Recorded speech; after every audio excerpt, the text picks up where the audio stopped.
ሰበር ዜና አብይ ባለስልጣናቶችን ማጽዳት በይፋ ጀምረዋል። የጠቅላዩ የቅርብ ወዳጅና ባልደረባ ከስልጣን መነሳታቸው ታውቋል። የሀገሪቱን ትልቅ ተቋም የሚመሩት እኚህ ሚኒስተር በድንገት ከስልጣን መነሳታቸው ያልተጠበቀ ሆኗል።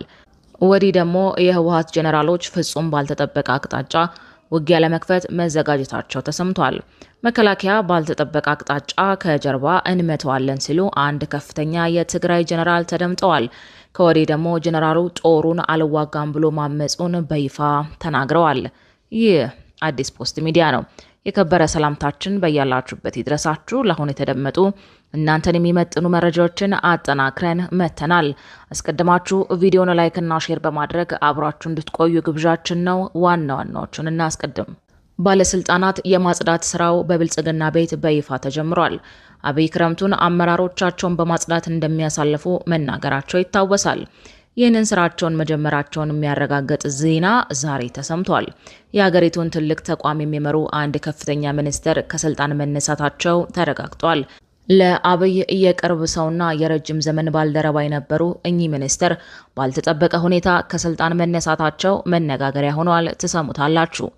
የህወሓት ወታደሮች ባልተጠበቀ አቅጣጫ ጦርነት ለመክፈት እየተንቀሳቀሱ መሆኑ ታወቀ። የትግራይ ጄኔራሎች መከላከያን ባልተጠበቀው አቅጣጫ ከጀርባ እንምታው ማለታቸው ሾልኮ የወጣው ወታደራዊ መረጃ አጋልጧል።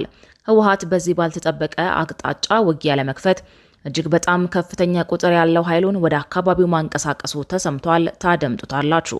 በአምስቱም ግንባሮች መጠነ ሰፊ ውጊያ ተቀሰቀሰ። መከላከያ ሰራዊቱ በ5 ግንባሮች እየተዋጋ እንደሚገኝ ተረጋግጧል። ፋኖና ኦሮሞ ነጻነት ሰራዊት በጋራ በመሆን በወለጋ የመንግስት ኃይሎች ላይ ውጊያ ከፍተዋል። በጎጃም ደጋሞት ኮሎኔሎች ጭምር የተገደሉበት ሞት ሽረት ተደርጓል። ዝርዝሩን ይዘነዋል። ጦሩ አልዋጋም ብሎ ማመጹን የተመለከተ መረጃም ይዘናል። የተወደዳችሁ የቻናላችን ቤተሰቦች እነዚህንና ሌሎች መረጃዎችን አጠናክረናል። አሁን ወደ ዝርዝሮቹ እናመራለን። የህወሓት ወታደሮች ባልተጠበቀ አቅጣጫ ጦርነት ለመክፈት እየተንቀሳቀሱ መሆኑ ታወቀ። የትግራይ ጄኔራሎች መከላከያን ባልተጠበቀው አቅጣጫ ከጀርባ እንምታው ማለታቸውን ሾልኮ የወጣው ወታደራዊ መረጃ አጋልጧል።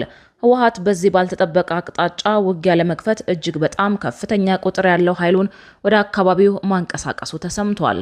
በወልቃይት የተጠበቀው ህወሓት በቤንሻንጉል በኩል ወደ አሶሳ ሰብሮ ለመግባት በሱዳን በኩል ጦር ማዘጋጀቱ ተሰምቷል። ከሁመራ በቅርብ ርቀት ሱዳን ድንበር ሸረሪና ላይ ጦር ሲያደራጅ የቆየው ህወሓት በቤንሻንጉል በኩል ለማጥቃት እቅድ ነድፎ እየተዘጋጀ መሆኑ ታውቋል። ከጀነራል አልቡርሃን ጦር ጋራ እጅና ጓንት ሆኖ ሱዳን ውስጥ ጦር ሲያደራጅ የቆየው ህወሓት በቤንሻንጉል ጉሙዝ በኩል ጥቃትን ለመክፈት መዘጋጀቱ በጭምጭምታ ሲሰማ ነበር። በወልቃይት ሲጠበቅ የነበረው ህወሓት በቤንሻንጉል በኩል ጥቃት የመክፈቱ ጉዳይ አሁን ላይ እርግጥ እየሆነ መምጣቱን የሚያረጋግጡ መረጃዎች በይፋ እየወጡ ነው። ቡድኑ የትግራይን ህዝብ መያዣ ከማድረግ አልፎ አሁን ላይ የኢትዮጵያ ሉዓላዊነት ስጋት ውስጥ አስገብቷል ብለዋል። በሱዳን ዞሮ ቤንሻንጉል ላይ አጠቃለው የሚል ኃይል እንዴት የትግራይ ህዝብ ብቻ አጀንዳ ይሆናል ሲሉም ጥያቄ አዘለ ማስጠንቀቂያ ሰጥተዋል። ህወሓት ሱዳን ውስጥ ለዓመታት ያደራጀውን አርሚ 7 ተጠቅሞ በወልቃይት በኩል ጥቃት ይከፍታል ተብሎ ሲጠበቅ እንደነበረ ይታወቃል። ይሁን እንጂ ከቅርብ ጊዜ ወዲህ የህወሓት የጥቃት አቅጣጫ በቤንሻንጉል ጉሙዝ በኩል ሰብሮ ቆረጣ መፈጸም መሆኑን እየተገለጸ ነው። ቡድኑ ካለፈው 1 ወር ወዲህ ተጨማሪ ጦር በኤርትራ በኩል ወደ ሱዳን እያስገባ እንደነበረ መዘገቡ ይታወሳል። ሱዳን የተደራጀውን በቅርቡ በኤርትራ በኩል የተሻገረ ኃይል በጀነራል አልቡርሃን ጦር ድጋፍ ወደ አሶሳ ሰብሮ ለመግባት ዝግጅት እያደረገ መሆኑን የሚያመላክቱ መረጃዎች በስፋት እየወጡ ነው። ህወሓት ጥቃት ለመክፈት ያሰበበት የቤንሻንጉል ግንባር ላይ ከጀነራል አልቡርሃን ጦር ጋር ተሰልፎ ሲዋጋበት የነበረ ነው። በኢትዮጵያ ድንበር ላይ በሱዳን ጦርና በፈጥኖ ደራሽ ኃይሉ በተደጋጋሚ የተካሄደው ውጊያ በድሮን ጭምር እየታገዘ መሆኑ ይታወቃል። ህወሓት በዚህ ግንባር ጥቃት ከከፈተ ከቅርብ ጊዜ ወዲህ እንደ አዲስ እየተደራጀ ካለው የጉሙዝ ኃይል ጋር ለማበር በር እንደሚከፍትለት ይገመታል። እንዲሁም በጽምዶ ቅንጅት ፈጥረዋል ከሚባሉትና መተከል ውስጥ ከሚንቀሳቀሱት ኦነግ ሸኔና ፋኖ ጋራ በጋራ ለማጥቃት አስቦ ሊሆን ይችላል። ቡድኑ በሱዳን በኩል ጥቃት ለመክፈት ዝግጅት ማድረጉን ያረጋገጡት ሀፍቶ አሁን ያንዣበበው ጦርነት በተለያዩ ግንባሮች ሊፈነዳ እንደሚችል ፍንጭ ሰጥተዋል። ጦርነቱ ከትግራይ አልፎ የኢትዮጵያ ሉዓላዊነት የሚፈታተን ነው ያሉት ሀፍቱ ፈጣን እርምጃ መወሰድ እንዳለበትም መክረዋል። የህወሓት ጉዳይ ከትግራይ በላይ ነው ያሉት ሀፍቱ ህዝቡ በቃኝ ብሎ አምርሮ ካልታገለ ከባድ መከራ ይደርስበታል ብለዋል።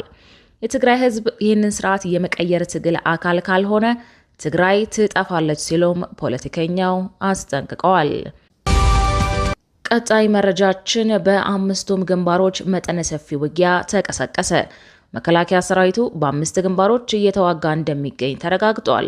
ፋኖና ኦሮሞ ነጻነት ሰራዊት በጋራ በመሆን በወለጋ የመንግስት ኃይሎች ላይ ውጊያ ከፍተዋል። በጎጃም ደጋሞት ኮሎኔሎች ጭምር የተገደሉበት ሞት ሽረት ተደርጓል። ከምርጫው መጠናቀቅ በኋላ መንግስት በታጣቂዎች ላይ መጠነ ሰፊ ዘመቻዎችን ከፍቷል። እነዚህ ዘመቻዎች በዋናነት ያነጣጠሩት ደግሞ የተለያዩ ክልል አማጺዎች ይገኙባቸዋል ተብሎ በሚታሰቡ አዋሳኝ ቦታዎችና በታጣቂዎች ጠንካራ ይዞታዎች ላይ ያነጣጠረ ነው። ለአብነትም የፋኖና ህወሓት ኃይሎች በሚገኙባቸው የሰሜን ወሎ አካባቢዎች እንዲሁም ፋኖና የኦሮሞ ነጻነት ሰራዊት ይገናኙባቸዋል በተባሉ የወለጋ ቀጠና ከፍተኛ ውጊያ እየተደረገ ነው። በተጨማሪም እንደ ጎጃምና ደቡብ ጎንደር ያሉ የፋኖ ጠንካራ ይዞታ ናቸው በሚባሉ አካባቢዎች የመንግስት ኃይሎች ለ7 ቀናት የሚዘልቅ ዘመቻ እያከናወኑ ነው። ይህንን በተመለከተ መግለጫ ያወጣው የመከላከያ ሰራዊት በወለጋ ፋኖና ኦነግ ሸኔ ተጣምረው ጥቃት ለመክፈት መንቀሳቀሳቸውን ይፋ አድርጓል። በምስራቅ ወለጋ ዞን የተሰማራው የማዕከላዊ እዝ አዛዥ የሆኑት ጀነራል ዘውዱ ላይ በግንባር ተገኝተው ምልከታ ማድረጋቸው ታውቋል። ጀነራሉ ጽንፈኛ ሲሉ የጠሩትንና በኦሮሚያ ክልል እየተዋጋ የሚገኘውን የፋኖን ኃይል የመስፋፋት አጀንዳ እያቀነቀነ ነው ሲሉ በተስፋፊነት ወንጅለዋል። አክለውም የእያንዳንዱ የሽብር ቡድን ተልዕኮ ህዝብ ለህዝብ መለያየትን መፍጠርና ሰራዊቱን ከህዝብ ለመነጠል የታሰበ በመሆኑ ሰሞኑን በተወሰደበት እርምጃ ከፍተኛ ጉዳት ደርሶበታል ብለዋል። የእዙ የጣና ክፍለ ጦር የአንድ ሬጅመንት አዛዥ የሆኑት ሻምበል ኩምሳ ከበደ በበኩላቸው ፋኖና ኦላ በጥምረት ሰራዊቱ ላይ ጥቃት መክፈታቸውን አረጋግጠዋል። ጽንፈኛው ቡድን ከሸኔ የሽብር ቡድን በመጣመር ሰራዊቱን ለማጥቃት ያደረጉትን ጥረት ሙሉ በሙሉ ከሽፏል። ሰራዊቱ የሽብር ቡድኑን እየተከታተለ በመደምሰስ ላይ ይገኛል ሲሉ ነው የተደመጡት። በእንዲህ መልኩ በጎጃም፣ ወሎ፣ ደቡብና ማዕከላዊ ጎንደር እንዲሁም በወለጋ ቀጠናዎች መጠነ ሰፊ ውጊያዎች እየተደረጉ ሲሆን መከላከያ ድል እየቀናው እንደሆነ ሲገልጽ፣ በአንጻሩ ታጣቂዎቹ ጥቃቶቹን እየመከቱ እንደሆነ ነው እየገለጹ የሚገኙት። የፋኖ ታጣቂዎችን ከአማራ ክልል አጠፋሉ የሚለው መከላከያ ካለፉት ቀናት ወዲህ የበረታ ዘመቻዎችን እያደረገ ይገኛል። እነዚህ ዘመቻዎች በተለይም በጎንደርና ራያ ቀጠናዎች የበረቱ ናቸው። እነዚህም ዘመቻዎች ተጠናክረው እንደሚቀጥሉ የምስራቅ እዝ አዛዡ ጀነራል መሐመድ ተሰማ ከሰሞኑ ሲናገሩ ተደምጠዋል።